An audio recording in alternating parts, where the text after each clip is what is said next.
primeiro lugar, isso aqui, que realmente não dá.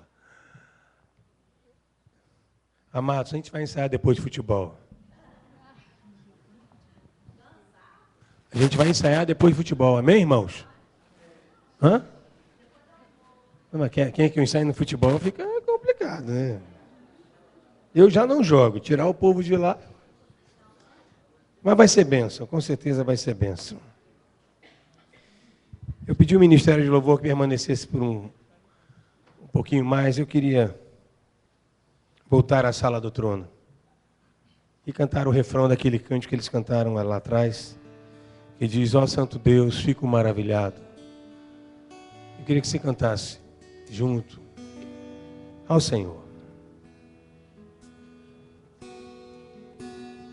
Ó Santo Deus, fico maravilhado. Tu és muito mais do que eu posso expressar.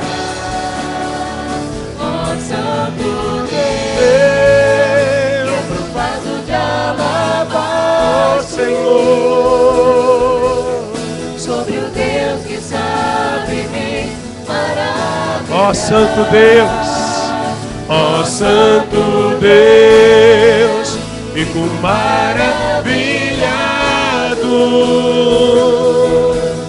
Tu és muito mais do que eu posso expressar. Ó Santo Deus, quebra um vaso de alabastro sobre o Deus que sabe me maravilhar. Derramo, Senhor, derramo meu louvor sobre ti, derramo meu amor sobre ti, derramo meu louvor sobre ti, derramo meu amor.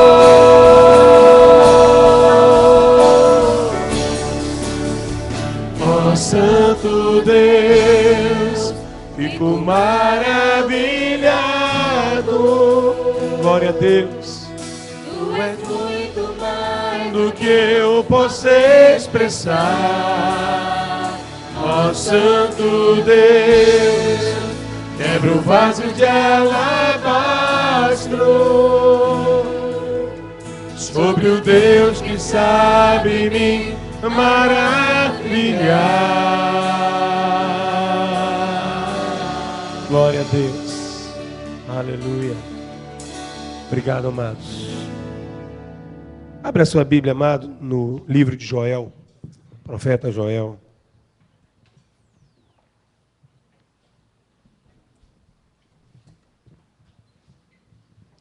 Profeta Joel, capítulo 2.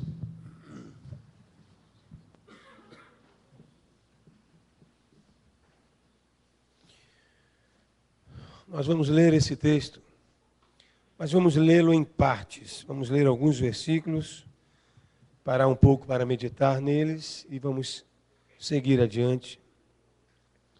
Gostaria que você dividisse a sua Bíblia com alguém que esteja próximo, que esteja sem Bíblia. Procure ao seu lado, próximo de você, se há alguém que está sem a Bíblia, que você possa sentar ao seu lado e partilhar da palavra.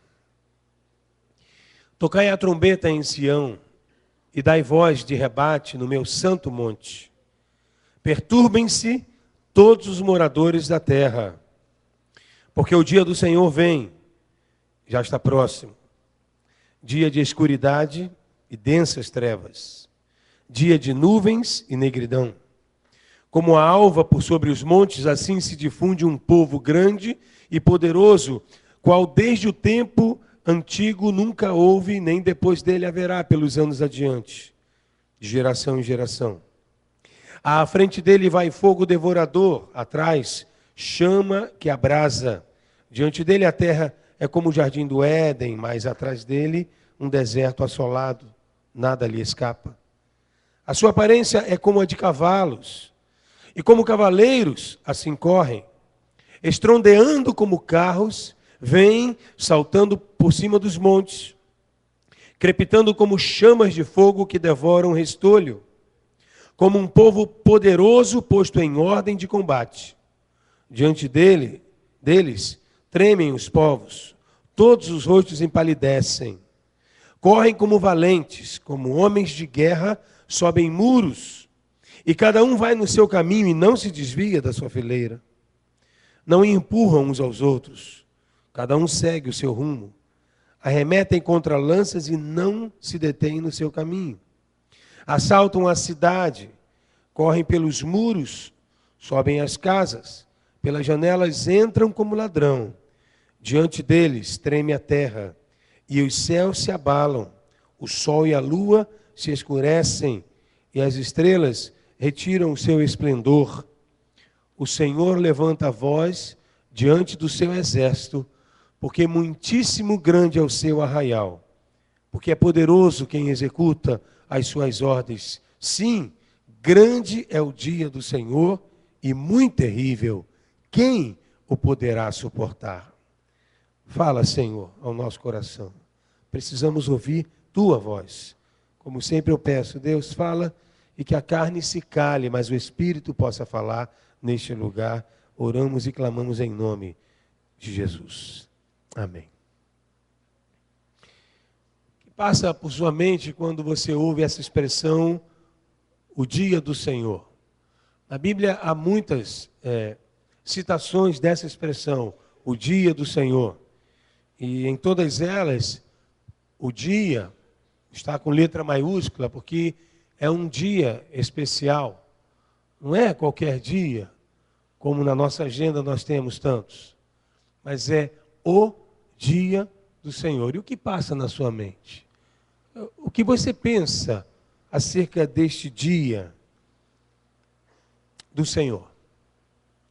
Quantos de nós que aqui estamos realmente temos a consciência do que o texto disse, que o dia do Senhor está próximo? Como soa para você esse próximo? Como isso é trabalhado dentro de você? Será que lá no íntimo não pensamos, esse próximo está longe? Esse próximo deve ser daqui a 1000 anos. Será que a gente considera que esse próximo que a Bíblia diz realmente é próximo? Para quem sabe, talvez daqui a uma semana. A Bíblia diz que o dia do Senhor vem como? Como? Quando é que o ladrão vai assaltar a sua casa? Não sabemos. Mas todos os dias você a tranca bem trancada. E eu a minha. Porque, na verdade, nós esperamos o ladrão para esta noite. Se eu tivesse a certeza de que o ladrão viria à minha casa no mês que vem, numa segunda-feira, na madrugada, eu poderia dormir todos esses dias com a casa aberta. Mas naquele dia eu iria trancá-la bem trancada. Mas como eu não sei, eu o espero para hoje à noite. E assim trancamos as nossas casas, nossos carros, guardamos os nossos bens, porque esperamos o ladrão para hoje. E quando o Senhor Jesus diz, olha, o dia do Senhor vem como ladrão à noite, então nós deveríamos viver como que esperando o Senhor para quando?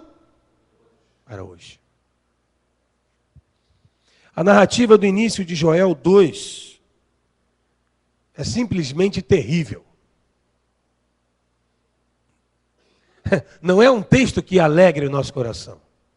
Se você lê-lo outra vez, com calma, pausadamente, 2, de 1 a 11, você não verá nada que possa alegrar e animar o seu coração. E ele termina essa narrativa no verso 11 com uma frase que resume tudo. Quem o poderá suportar? Quem é esse o? O dia do Senhor. Quem o poderá suportar? O verso 3, particularmente, você pode lê-lo outra vez, acompanhar, ele diz, à frente dele vai fogo devorador, atrás chama que abrasa. Diante dele a terra é como o jardim do Éden, é um paraíso. Mas atrás dele, um deserto assolado, nada lhe escapa. E a imagem figurativa que me vem diante desse texto é a imagem da bomba atômica. Certamente todos nós já vimos alguns filmes de testes que eles fizeram, né? Mas há até alguns filmes, eu creio que reais, obviamente, da bomba que foi lançada sobre Hiroshima. E a gente vê aquele artefato caindo, forma-se aquele cogumelo e imediatamente inicia-se a expansão de uma nuvem devastadora. De uma onda, melhor dizendo, devastadora. E aonde ela passa, ela vai destruindo tudo. E eu vejo isso à frente desta onda, certamente pode-se ver casas bonitas, pintadas, com belos jardins, lugares onde as pessoas são felizes.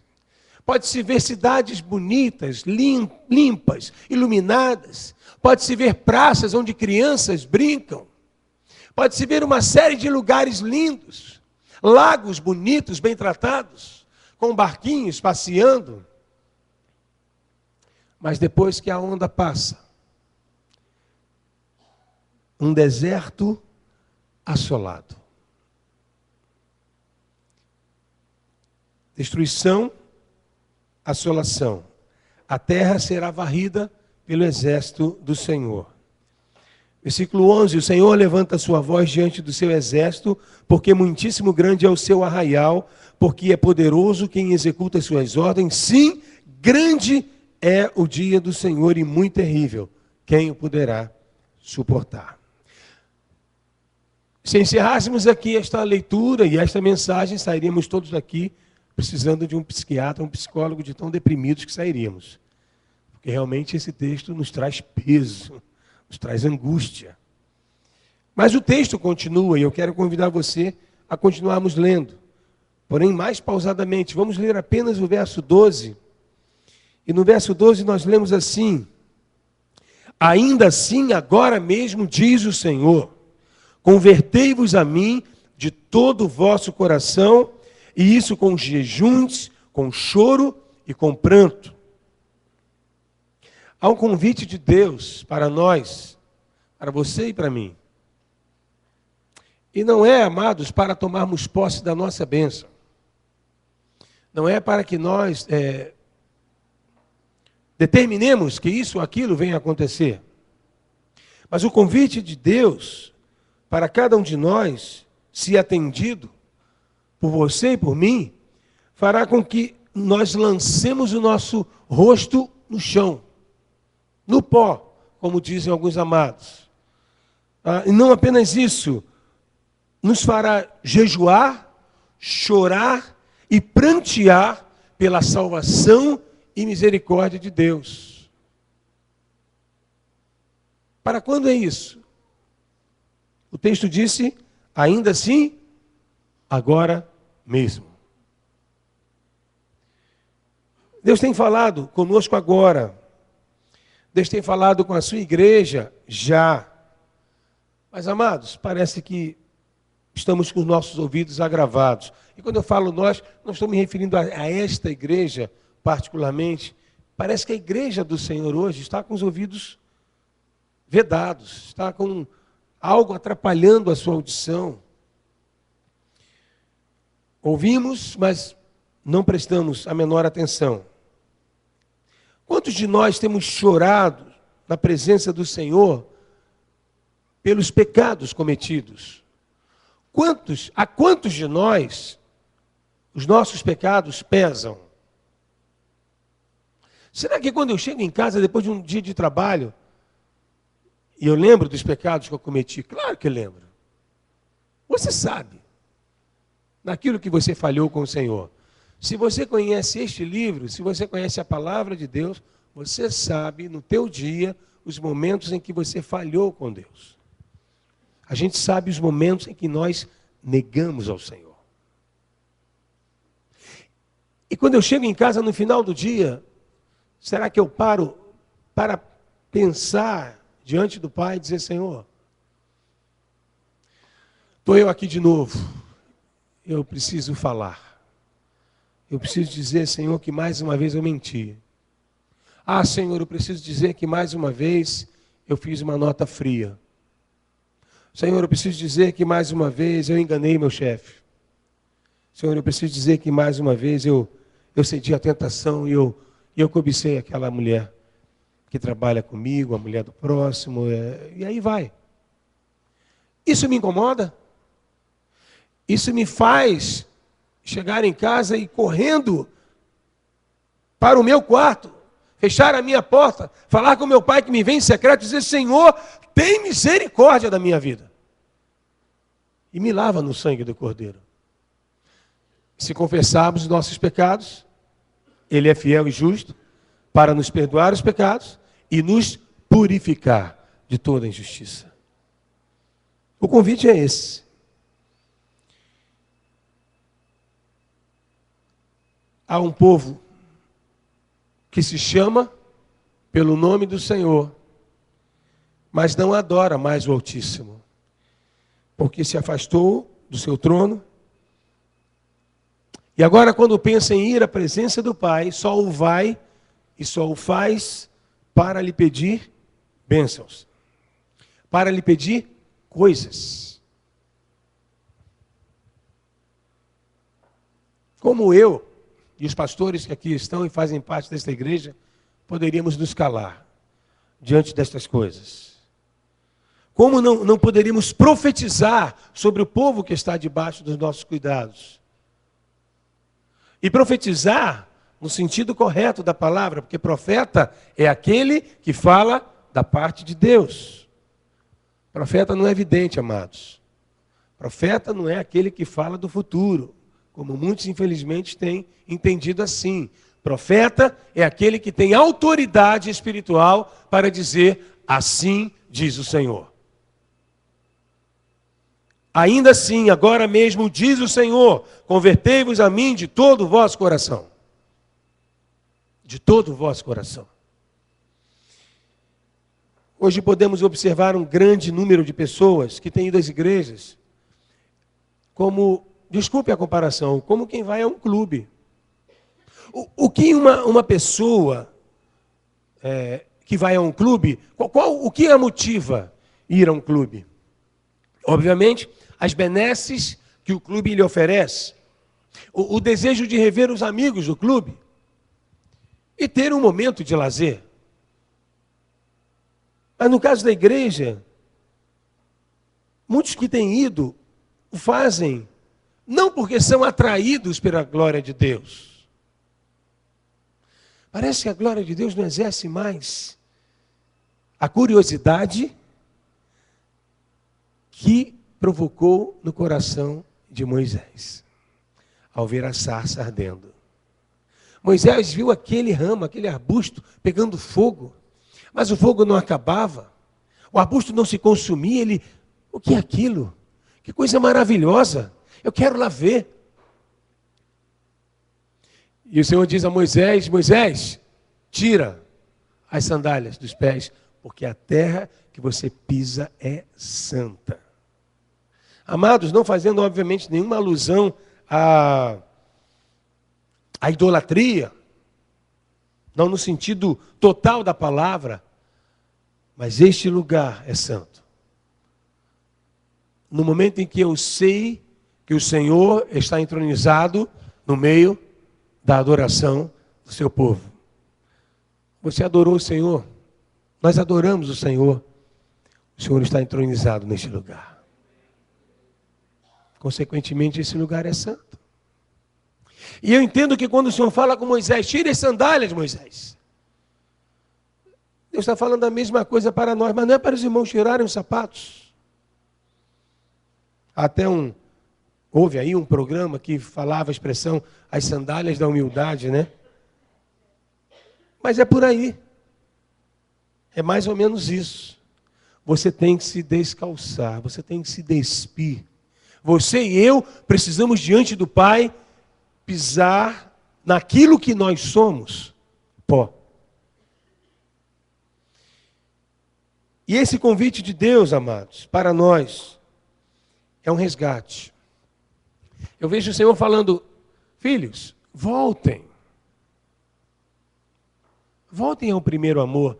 Queria convidar você agora. Temos diversas pessoas aqui e alguns nos assistindo pela internet.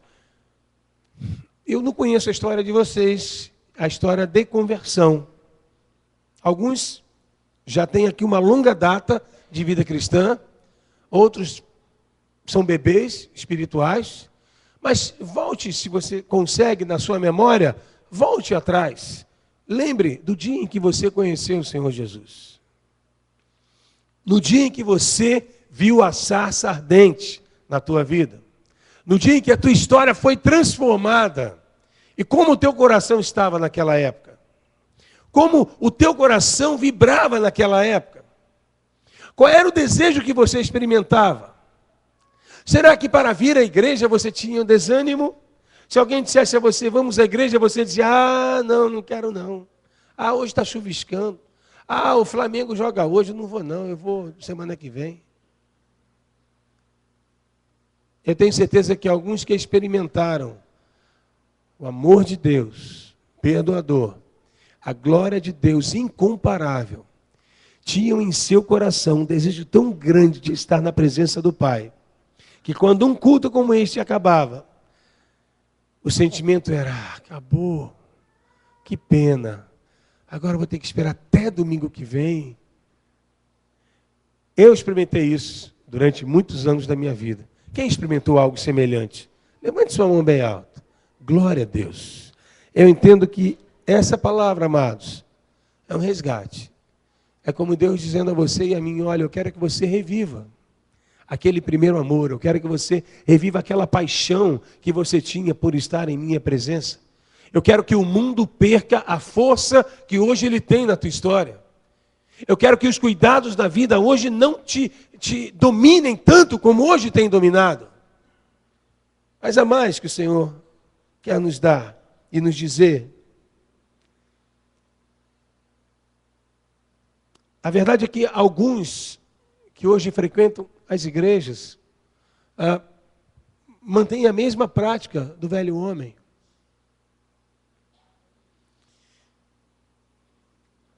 Nós tivemos há um tempo atrás, não mencionando nomes, obviamente, pessoas entre nós, que antes ou depois, dependendo do horário do culto, iam a um centro espírita. Assistiam o culto e daqui ia para o centro espírita. Ou vice-versa. Não há problema nenhum. Todos os caminhos levam a Deus. Assim pensavam. Não se espante, amados.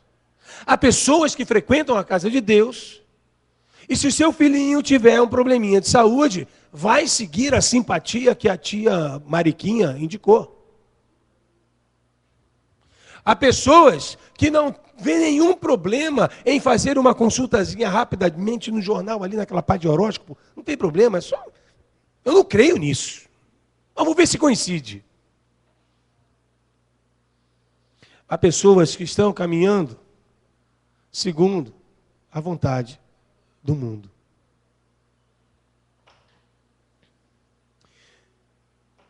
Convertei-vos a mim de todo o vosso coração.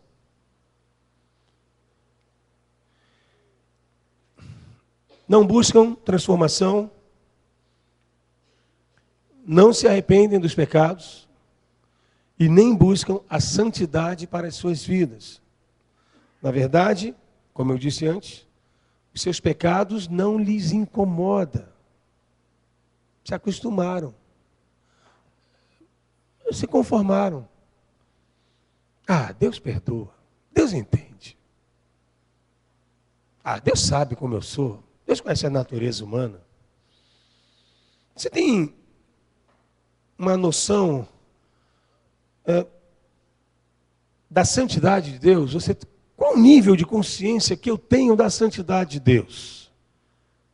A palavra de Deus diz lá em João 16, de 7 a 12, se você quiser, abra a sua Bíblia, Evangelho de João, capítulo 16, vamos folhear um pouquinho, do verso 7 ao verso 12.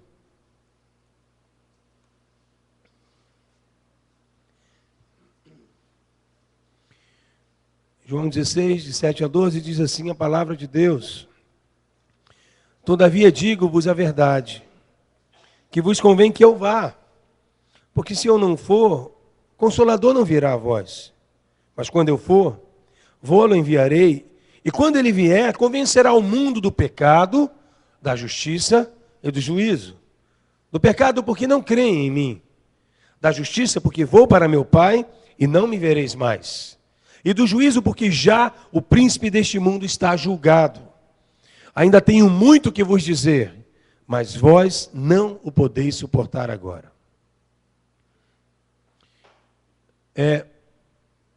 Imagina o que Jesus tinha para dizer. E às vezes pregamos uma palavra desse púlpito, e alguns torcem o nariz. Mas imagina o que Deus tem ainda para nos falar. Mas eu penso que muitas vezes o Senhor diz assim: não, eu não posso falar isso agora, que vocês não vão suportar. Vocês não têm estrutura espiritual, emocional, nem física para suportar o que eu tenho a dizer a esta igreja. Mas quando Deus incomoda o profeta e diz: fale ao meu povo, nós não podemos nos calar, amados. Porque graças a Deus há uma característica deste púlpito e dos homens que aqui pregam. Não pregamos para agradar ao auditório, louvado seja Deus. Nós pregamos aquilo que o Senhor manda ser anunciado. E isso é importante, porque o meu povo perece, por quê? Porque lhe falta o conhecimento. E Deus cobra do sacerdote o pregar o conhecimento de Deus.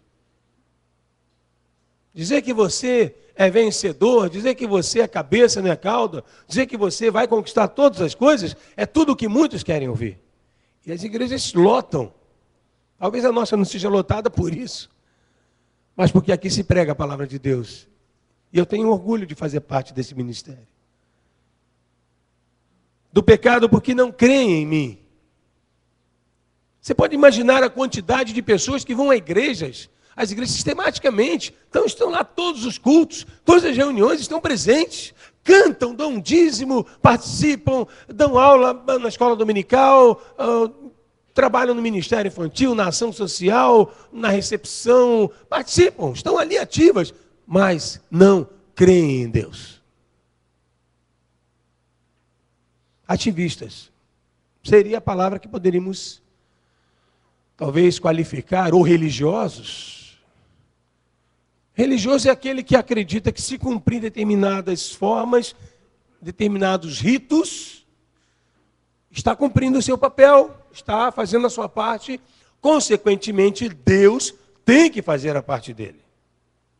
Aí eu dei meu dízimo, eu cantei no louvor, eu vim aqui no sábado ajudar a trabalhar aqui na igreja, como o irmão pediu. E aí a gente começa a apresentar a Deus uma relação de méritos. Olha só, Deus, anota aí. Eu fiz isso. Eu mereço ser abençoado. Agora eu vou sentar e esperar a minha bênção. Pessoas que ainda não conheceram. E quando eu falo conhecer, eu me refiro, querido, a ter um encontro com Jesus. Pessoas dentro da casa de Deus que não conhecem o seu dono. Não conhecem aquele que é o dono da casa. É como se eu fosse na casa de um dos irmãos, todas as semanas, todos os dias.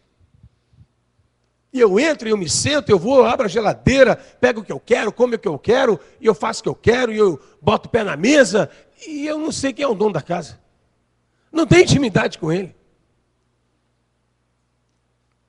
E como você acha que o dono de uma casa dessa olharia para mim? Como você, meu irmão, se fosse na sua casa, olharia para mim? Que cara folgado. O cara está botando o pé em cima da minha mesa de jantar. Olha lá. O cara veio de bermuda, sem camiseta para a sala, para ver televisão. Ainda mudou do jogo que eu queria ver para botar um filminho dele. É o mínimo que a gente ia olhar para uma pessoa que tem um comportamento desse, mas é isso que fazemos com o Senhor. Nós vimos a sua casa, fazemos o que queremos, e Deus está ali aguardando o momento em que eu e você vamos nos dirigir a Ele e dizer: Senhor, Tu és o primeiro, Senhor, Tu és o meu dono. Senhor, Tu és digno de toda a minha gratidão. Obrigado, Deus, porque eu acordei esta manhã. Senhor, obrigado porque me deste mais um dia de vida. Alguns só entendem o valor disto. Desculpem o exemplo forte, mas alguns só entendem o valor disto quando ouvem da boca de um médico: você só tem 2 meses de vida.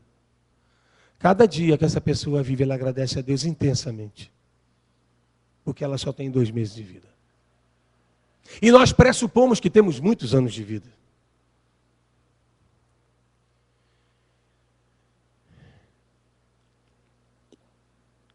Quantos sofrem de uma profunda angústia dentro da casa de Deus, porque não conseguem ainda viver o que diz o Salmo 46:1, não precisa abrir, eu vou ler. Deus é o nosso refúgio e fortaleza, socorro bem presente na hora da angústia. Hoje pela manhã o irmão André me apresentou um rapaz, um seminarista, que está passando por uma situação muito difícil. Ele comprou uma casa, certamente com dificuldade, com sua esposa, seus filhos, e não sabia. Essa casa parece que é um prédiozinho de 2 apartamentos, de 2 andares. Essa casa, esse apartamento, esse edifíciozinho, ele foi construído num terreno que era da Light. E a Light entrou na justiça anos atrás e ganhou. E o que simplesmente aconteceu? A Light chegou lá com as autoridades, com o oficial de justiça, com todo mundo, e destruiu a casa dele. Obviamente eles saíram antes, tiraram seus bens, seus pertences, mas a Light chegou lá com todo mundo e destruiu a casa. A casa está inabitável. Ele correu, tal, e conseguiu lá com um advogado, um direito, não sei de quê. Bom, assim, ele ganhou a casa de volta. Mas que casa? E ele estava pela manhã aí, chorando, um homem enorme, um cara grande, chorando. Eu disse para ele: meu amado, deixa eu dizer uma coisa para você. O Senhor disse que eu e você somos sacerdotes dentro da nossa casa. E é nesse momento, querido, que nós temos que ministrar na vida dos nossos amados, esposa e filhos. Porque se o meu filho olha para mim diante de uma tempestade e me vê sucumbir no chão, me vê cair no chão desesperado aos prantos, dizendo que tudo acabou, é isso que eu estarei ministrando na vida dele. Dizendo: filho, quando você tiver um problema, desespere-se, blasfeme contra Deus, declare a sua derrota, porque esta é a reação que nós devemos ter. E eu dizia a ele: quando, amado, tudo vai bem, quando há bonança, quando o mar está calmo, é fácil ser servo de Deus. É fácil dar um aleluia, glória a Deus. É fácil, o Senhor é comigo. Mas quando os ventos sopram o contrário, é nesse momento que tudo que a Bíblia diz, devemos aplicar e viver. Eu disse a ele, o Salmo 23 tem um texto lá conhecido de todos nós. Ele diz: ainda que eu ande pelo vale da sombra da morte, não temerei mal algum, porque tu estás comigo, a tua vara e o teu cajado me consolam. Eu disse: meu irmão, o vale é um lugar de passagem, não de moradia. O vale tem um início, mas tem um fim. Você está num vale agora. Você que me ouve pode estar num vale agora. Algo seríssimo pode estar acontecendo na tua vida. Mas eu digo a você, meu irmão, esse vale tem um fim. Por quê? Você vai passar por ele. Em nenhum momento a Bíblia diz que você não sofrerá danos. Em nenhum momento a Bíblia diz que você não sofrerá ataques. Em nenhum momento a Bíblia diz que eu e você não sofreremos perdas. Mas ela diz que o Senhor, que é o meu pastor, está ao meu lado. A sua vara e o seu cajado me consolam. Ainda que eu tenha perdas, ainda que eu tenha danos, ainda que as lágrimas sejam derramadas, eu tenho um Senhor que não me abandona. Oh, Deus. Infelizmente, alguns amados estão dentro da casa do Senhor e não conhecem esse Senhor, que caminha junto, que é refúgio, que é fortaleza na hora da angústia. O seu primeiro ímpeto, e palavra muitas vezes, para nós pastores, eu desisto, pastor. Eu desisto. Esse negócio da Bíblia não é verdade. Deus não me ouve. Deus não está vendo o que eu estou passando. Ele só abençoa os outros. Eu vejo um monte de gente abençoada, mas eu não sou abençoado, eu estou cansado, eu vou desistir, eu não vou mais à igreja, eu não quero mais saber disso, não.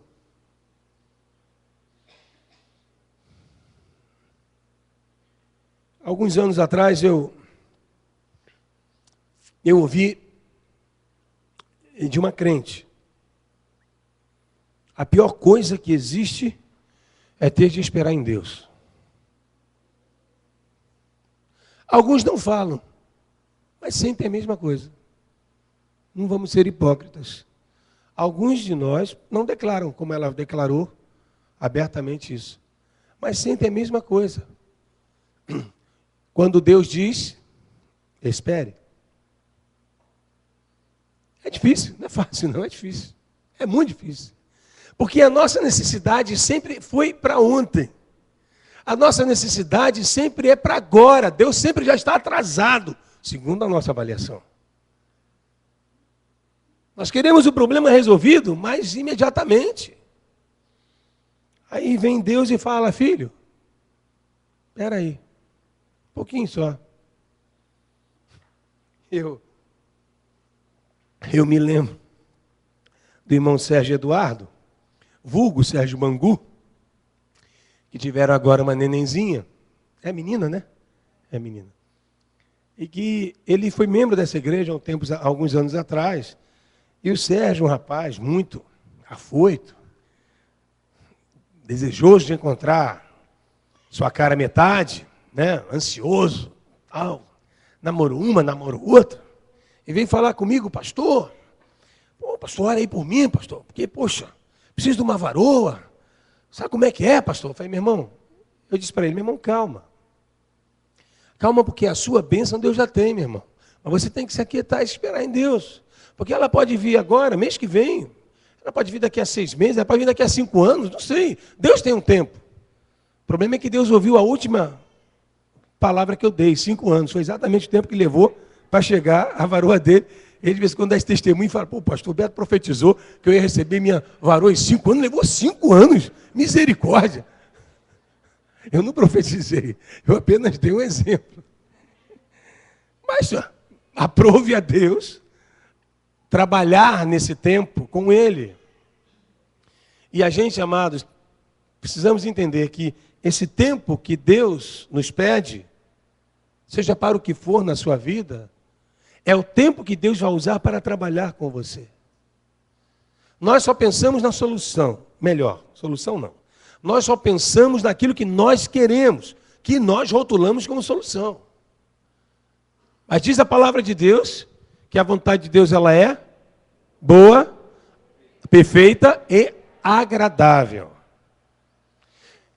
E sempre que alguém vem pedir uma oração, eu digo: meu irmão, vamos orar pela vontade de Deus. Que a pessoa diz: olha, pastor, ora para Deus tocar no coração do meu chefe e me promover. Ou então, pastor, ora para Deus tocar no coração daquela pessoa, para Deus fazer assim, assim, assim, assim, assim. Aí, meu irmão, calma, calma, calma. Quietai-vos e sabei que eu sou Deus. Calma. Vamos pedir a Deus a vontade dele? Você concorda com isso? Aí alguns me olham assim: amém, amém, pastor, amém. Tenho certeza que Deus é justo. Eu falei: meu irmão, deixa eu fazer uma pergunta a você. Se a vontade de Deus for lhe dar exatamente o oposto do que você está pedindo, você vai dar glória a Deus? Aí ele faz aquela cara de interrogação, né? Porque não há essa possibilidade dentro da sua avaliação pessoal. Não há essa consideração, não existiu até ali.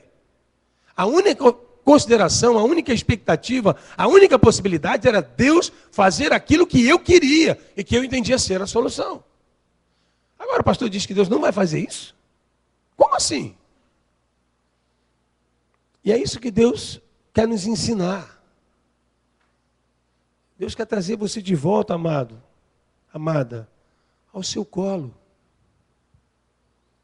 Porque é o lugar da tua segurança. É o lugar da tua alegria. É o lugar onde você, com certeza, não será destruído. É no colo de Deus. E eu disse, por que essa irmã que falou isso, a pior coisa que existe é ter de esperar em Deus. Porque o esperar em Deus se torna tão difícil para alguns. Eu só posso ver uma explicação, amados, simplesmente porque não creem nele, não creem em Deus. Se algum dos irmãos aqui disser, pastor, olha, domingo que vem eu vou lhe trazer, vou trazer um bolo para o irmão. Eu vou ficar tranquilo, vou chegar em casa e dizer para minha esposa, olha, domingo que vem eu vou receber um bolo, porque o irmão fulano prometeu que vai trazer um bolo. Eu vou confiar. E vou esperar e vou descansar. Por quê? Porque eu acredito nele ou nela. Mas a palavra de Deus, ela tem, nós já sabemos, aproximadamente 8.000 promessas. E quando nós citamos uma delas, para alguém que está atravessando um vale, que dificuldade para acreditar. Ah, pastor, o senhor fala porque não é para o senhor. Porque não é o senhor que está vivendo o que eu estou vivendo. Mas a promessa é para todos.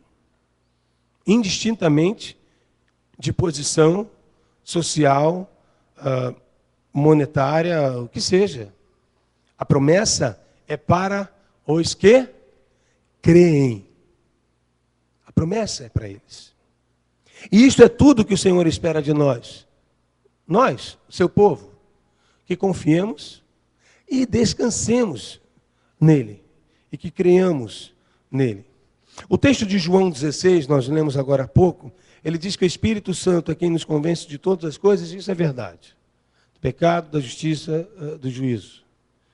Mas isso, amado, só acontecerá. Agora, queria que você prestasse atenção nisso. Se nós dermos lugar, espaço, liberdade ao Espírito de Deus. Se nós permitirmos que Ele opere em nós como desejar. Eu tenho em minha mente, assim como cada um de vocês, uma visão e um entendimento sobre o que é vida cristã. Dentro de mim eu tenho conceitos que, no decorrer da minha vida, das minhas experiências com Deus, dos meus erros e dos meus acertos, eu acabei construindo. E eu então entendo que vida cristã é assim, assim, assim, assim e assim. E cada um de nós tem essa visão. Se eu aqui realizar ou falar, ou disser algo que agrida o conceito que você tem sobre vida cristã, certamente e naturalmente você vai rejeitar aquilo que eu disse, ou aquilo que eu fiz. Você vai dizer, não, isso não é de Deus. Começasse a dançar aqui de repente, o que seria uma catástrofe, você ia dizer, coisa ridícula. E foi esse o sentimento de Mical em relação a Davi, que começou a dançar para o Senhor de alegria, porque a arca do Senhor voltou para Jerusalém. Que ridículo. Você percebe como a visão de uma vida cristã é muito relativa? Como eu posso julgar, meu irmão, a sua relação com Deus? Como eu posso julgar que você está ou não está em comunhão com Deus? Pelo fato, de repente, do irmão estar quietinho no seu lugar, toda a igreja está em completa alegria efusiva, tem gente saltando, dançando, rindo, chorando, alguém caído no espírito, e tem ali o Paulo Sérgio inerte, quieto, imóvel. E aí eu, na minha santa análise, uma pessoa tão íntima de Deus como eu sou, eu digo que homem frio. completamente fora da presença de Deus. Porque estou julgando pela forma, pela aparência, eu estou julgando a forma dele de se relacionar com Deus. E eu não sei que lá dentro está acontecendo uma grande festa. Mas ao modo dele. E o que Deus quer, amados, não é nos tornar um no sentido da forma. Até porque a graça de Deus é o quê? Multiforme. Mas Deus quer nos tornar um no sentido do coração. Deus quer resgatar um povo que se chama pelo seu nome. Deus quer resgatar um povo que o ame verdadeiramente. Aquele que tem os meus mandamentos e os guarda, esse é o que me ama. Quem sabe cante. Aquele que tem os meus mandamentos e os guarda, esse é o que me ama. E aquele que me ama será amado por meu Pai. E eu também o amarei e me manifestarei a ele. Aquele que tem os meus mandamentos e os guarda, esse é o que me ama. Aquele que tem os meus mandamentos e os guarda, esse é o que me ama. E aquele que me ama será amado por meu Pai. E eu também o amarei e me manifestarei a ele. Oh, gente, que promessa! Que promessa maravilhosa. Pastor, eu quero ouvir a voz de Deus. Ame o Senhor. Guarde os seus mandamentos. Mais do que isso, obedeça.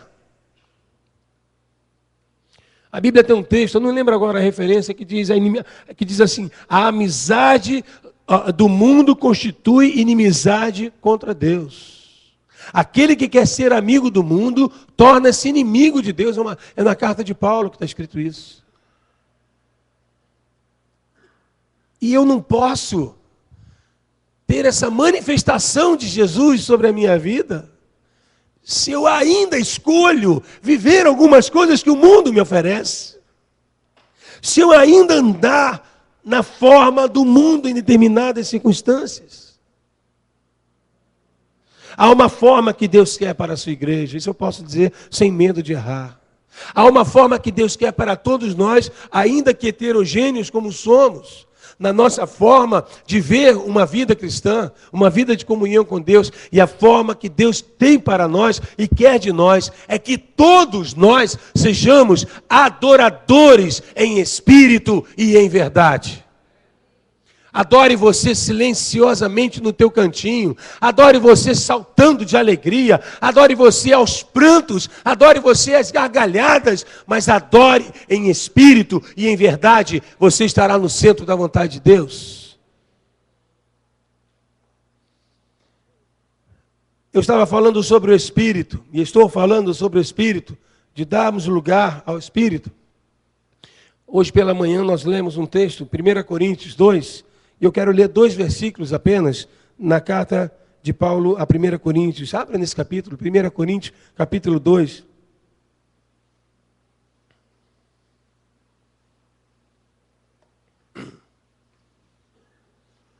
É algo que eu quero que mexa com você, como mexe comigo esse texto. 1 Coríntios 2, verso 14, verso 15. Ora, o homem natural não compreende as coisas do Espírito de Deus, porque lhe parecem loucura, e não pode entendê-las, porque elas se discernem espiritualmente. Mas o que é espiritual discerne bem tudo, e ele de ninguém é discernido. Não precisa mudar, mas 1 Tessalonicenses 5,19 diz assim: não extingais o Espírito. Sabe quando eu e você vamos entender Deus?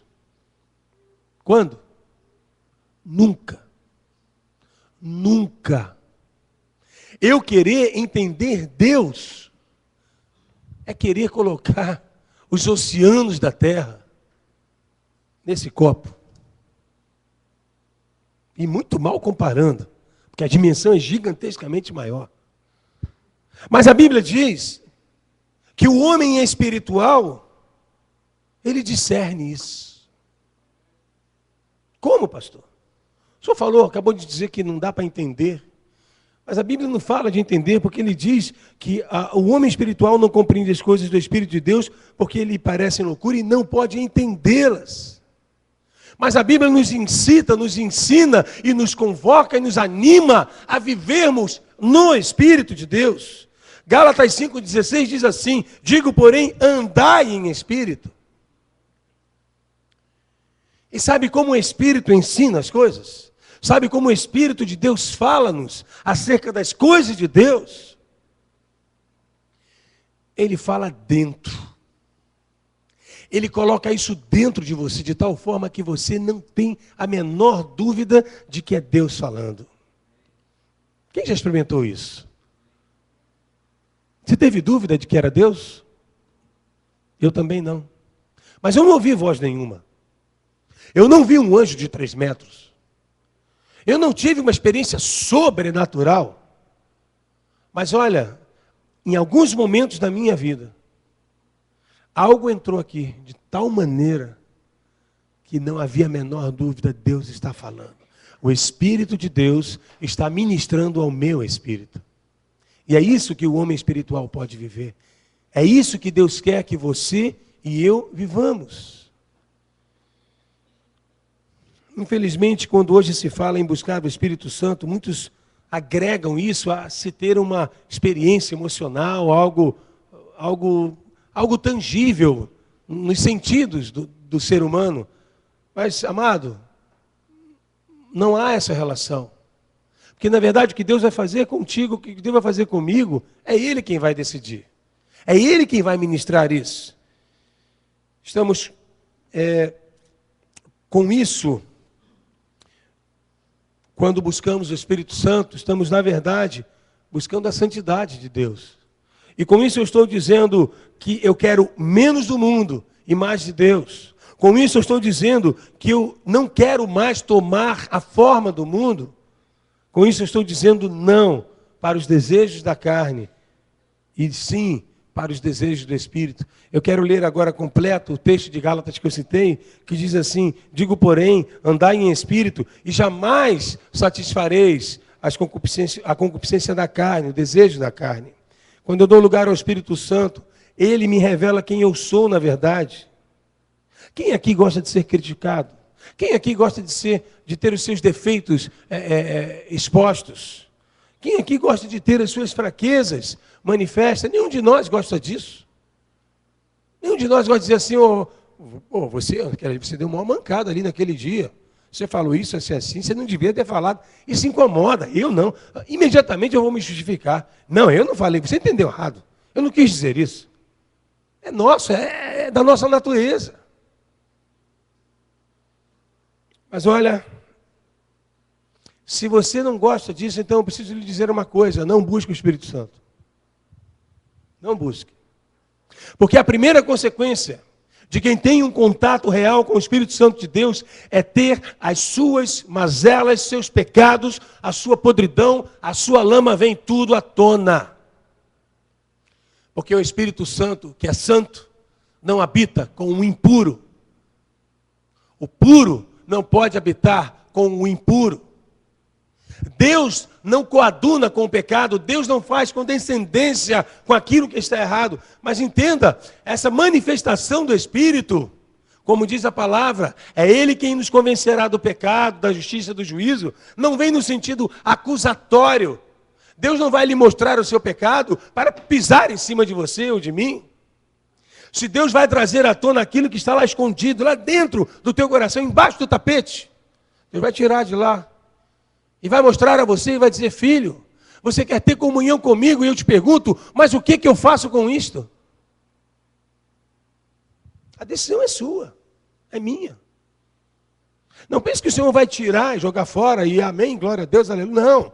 Deus vai requerer de você e de mim, filho, aqui está, olha o que eu achei no teu coração. Mas Deus vai requerer que eu e você esqueçamos e rejeitemos o pecado. O que Deus quer ouvir de nós é, olha, Senhor, eu quero ter comunhão contigo e esse pecado eu quero lançar fora da minha vida. Você e eu podemos até dizer, Senhor, me ajuda, porque eu sou fraco. Amém. É uma oração legítima, verdadeira, sincera. E Deus vai lhe ajudar, mas é importante que a decisão parta do teu coração. Senhor, eu não quero mais ter aliança com o mundo e nem com as trevas. Quando Isaías viu a glória de Deus, ele disse, ai de mim, porque estou perdido. Porque eu sou um homem de lábios impuros e habito no meio de um povo de impuros lábios. E os meus olhos viram o Rei, o Senhor dos Exércitos. Primeira consciência de Isaías foi como Deus pôde se revelar a mim. Eu, um homem impuro, eu habito no meio de gente impura. Eu estou perdido, eu vou morrer. Se você deseja o Espírito Santo de Deus, meu irmão, é isso que você vai viver. O mesmo que Isaías. Você vai ver a glória de Deus, amém? Mas você vai ver o seu pecado. Nós precisamos nos converter a Deus, e isso todos os dias. Rasgai os vossos corações, e não as vossas vestes. Versículo 13 do texto de Joel 2. E convertei-vos ao Senhor vosso Deus. O povo tinha por costume rasgar as vestes, raspar a cabeça, vestir pano de saco, jogar cinzas sobre a cabeça, como uma demonstração de lamento, tristeza, de dor. Só que Deus está cansado das atitudes religiosas do povo. Deus está cansado dos ritos, Deus está cansado de ajuntamentos solenes. Em Amós 5:21, o Senhor fala, aborreço, desprezo as vossas festas e com as vossas assembleias solenes não tenho nenhum prazer. Porque é tudo casca. Quantos hoje se reúnem em nome do Senhor? Mas é tudo casca. Porque ainda está de pé o texto de João 4, Deus procura adoradores que o adorem em espírito e em verdade. Há um tempo atrás eu preguei uma mensagem que chama-se A Casa Favorita de Deus. E nessa mensagem eu mostrava que o amor e os olhos do Senhor estavam sempre voltados para o tabernáculo de Davi. Aquela construção feita de estacas e panos. E há um texto que diz que ali se louvava a Deus ininterruptamente. Ininterruptamente. 24 horas por dia, 7 dias na semana, todos os meses, todos os anos, e isso por 24 anos. Porque naquela casa acontecia eventos, realizações do Espírito de Deus. Enquanto que em muitas outras casas havia apenas o luxo, a aparência, a forma, mas eram vazias da presença de Deus, de corações verdadeiros que amavam o Senhor. Eu quero me encaminhar para o final. Tinha muito ainda a falar, mas a hora passou. E eu queria só trazer a lembrança que o mesmo texto que nos ordena que rasguemos o coração e nos convertamos ao Senhor nosso Deus, esse mesmo texto diz também, porque Ele é misericordioso e compassivo, tardio em irar-se e grande em benignidade, e se arrepende do mal. Nenhuma palavra, amados, eu já tinha dito isso antes, nenhuma palavra que o Senhor nos dá, por mais dura que seja, como esta que estamos falando, ela tem por objetivo nos afastar, nos rejeitar, nos lançar fora da presença de Deus. De jeito nenhum. Ainda não estamos no julgamento, e o dia do Senhor ainda não chegou, glória a Deus. Mas está perto. E é para isso que eu quero chamar a sua atenção, alertar o seu coração. Antes, o desejo de Deus é que nos aproximemos mais dele. É que o conheçamos verdadeiramente. No texto tão conhecido de todos nós, 2 Crônicas 7,14, e se o meu povo, que se chama pelo meu nome, se humilhar e orar, e buscar a minha face, e se converter dos seus maus caminhos, Então eu ouvirei dos céus, perdoarei seus pecados, sararei a sua terra. Repare que o Senhor sempre dá ênfase a se converter dos seus maus caminhos. E somente então Ele nos ouvirá, perdoará nossos pecados e sarará a nossa terra. Eu creio que seria maravilhoso se pudéssemos ouvir da parte de Deus um testemunho semelhante ao que Ele deu acerca de Jó. Lembra quando Ele disse a Satanás sobre Jó? E Ele disse: vê meu servo Jó, homem íntegro, não há ninguém semelhante a ele na terra, homem íntegro, reto, temente a Deus e que desvia do mal. Você já imaginou se Deus dissesse a mesma coisa a teu respeito? Vê meu servo Benoni, vê minha serva Ceísa, vê meu servo Paulo Sérgio, vê minha serva Daniele, vê minha serva Sila, vê meu servo Pedro. Olha que coisa, se Deus falasse isso a teu respeito, a meu respeito, para o inimigo. Talvez você pense assim, tomara que Deus não fale, porque se Ele falar, eu vou ver tudo que Jó viveu. Tem esse lado também, né? Mas Jó era um homem íntegro. E permaneceu na sua integridade até o final. Até ser outra vez abençoado por Deus. Há um convite urgente da parte de Deus. No texto final de Joel, que eu queria citar, no verso 15 ao verso 17 do capítulo 2, diz assim: tocai a trombeta em Sião, santificai um jejum, convocai uma assembleia solene, congregai o povo, santificai a congregação, ajuntai os anciãos, congregai as crianças e os que mamam, saia o noivo da recâmara e a noiva do seu aposento, chorem os sacerdotes, ministros do Senhor, entre o alpendre e o altar, e orem. Poupa o teu povo, ó Senhor, e não entregues a tua herança ao opróbrio, para que as nações façam escárnio dele, porque hão de dizer entre os povos: onde está o seu Deus? Há um convite urgente da parte de Deus para nos reunirmos, todos nós, em sua presença, e juntamente com os sacerdotes, clamarmos e chorarmos por sua misericórdia, por seu perdão, por sua restauração. Pelo que o meu coração se angustia? O que eu tenho feito para diminuir o número daqueles que estão morrendo sem Cristo? Onde estão aqueles que choram pelas vidas que se perdem? Amados, o que temos feito de nossas vidas, chamadas cristãs? Sobre o que nós temos arrazoado com Deus? Será que a maioria das vezes que eu tenho ido à presença de Deus não tem sido para me queixar e reclamar? Sabe o que o Senhor falou comigo quando eu estava meditando nessas coisas? O Senhor me levou a Lamentações 3, 39 e 40, Ele me diz: de se queixa, pois, o homem vivente. Queixe-se cada um dos seus próprios pecados. Esquadrinhemos os nossos caminhos e provemo-los e voltemos para o Senhor. Olhei para mim mesmo e percebi o quanto miserável eu sou.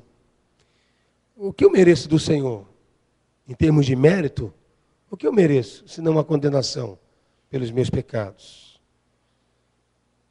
Mas glória a Deus, porque a sua misericórdia se renova a cada manhã. E a sua graça é mais abundante que os meus pecados. Eu não tenho a menor dúvida de que vivemos o que vivemos hoje na nossa sociedade, de uma forma geral, porque a igreja tem se calado. A igreja não tem cumprido o seu papel como deveria, de clamar pela nação, de clamar pelas autoridades, de clamar pela mudança da história dessa cidade, desse estado, desse país. As prioridades de Deus não têm sido as nossas prioridades. E, infelizmente, o nosso coração tem estado distraído, altivo, egoísta. Amados, quando começarmos a clamar realmente, quando o povo de Deus começar a dobrar o joelho com um propósito firme de mudar a história desta nação, eu creio que nós então viveremos o que diz o final do texto de Joel, no verso 18 e verso 19, você pode acompanhar comigo.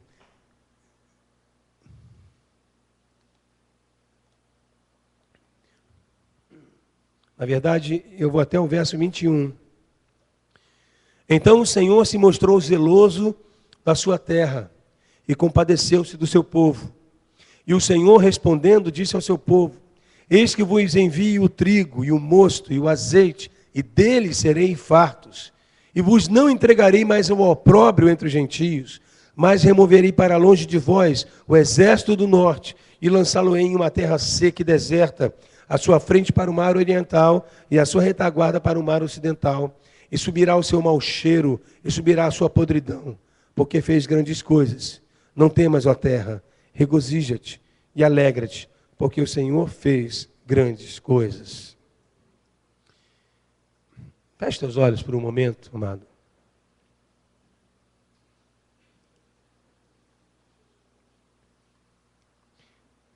Nós vimos muitas coisas. Eu sei que numa mensagem não se consegue guardar tudo que foi dito. Mas eu gostaria de ressaltar apenas algo que o Senhor nos convida a rasgar os corações, a voltar ao primeiro amor, a voltar a uma comunhão que talvez alguns que aqui estão tiveram algum tempo atrás de uma forma tão íntima, tão intensa com o Senhor, e hoje não tem mais. E talvez você mesmo esteja pensando: Senhor, por que eu me distanciei tanto? Talvez você esteja pensando: Senhor, por que eu não vivo mais as experiências que eu vivi lá atrás contigo, quando eu evangelizava nas praças, quando eu anunciava o teu nome àqueles que conviviam comigo?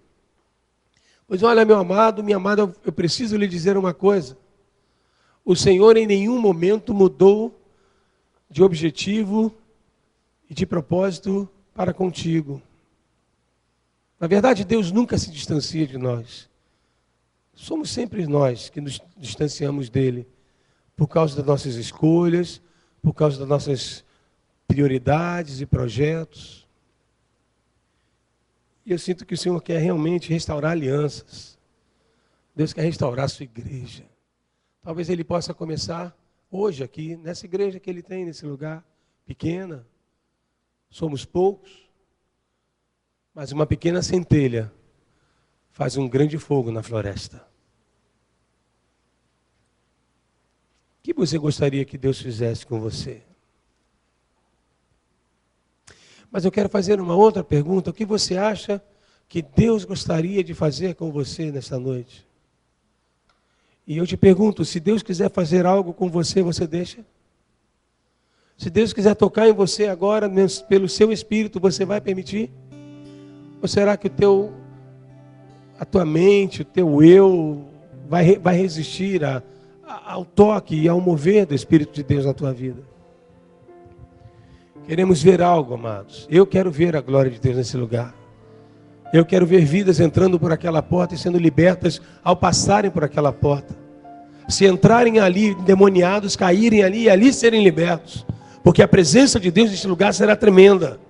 Eu quero ver sim o cego enxergar, o aleijado andar, o mudo falar, mas não como um espetáculo circense. Eu quero ver isso porque eu quero ver a glória de Deus nesse lugar se mover com toda a liberdade. E você, meu irmão, você, minha irmã, será o instrumento desta glória aqui. Não são os pastores, não é o ministério de louvor, é a igreja do Senhor. E você é igreja do Senhor.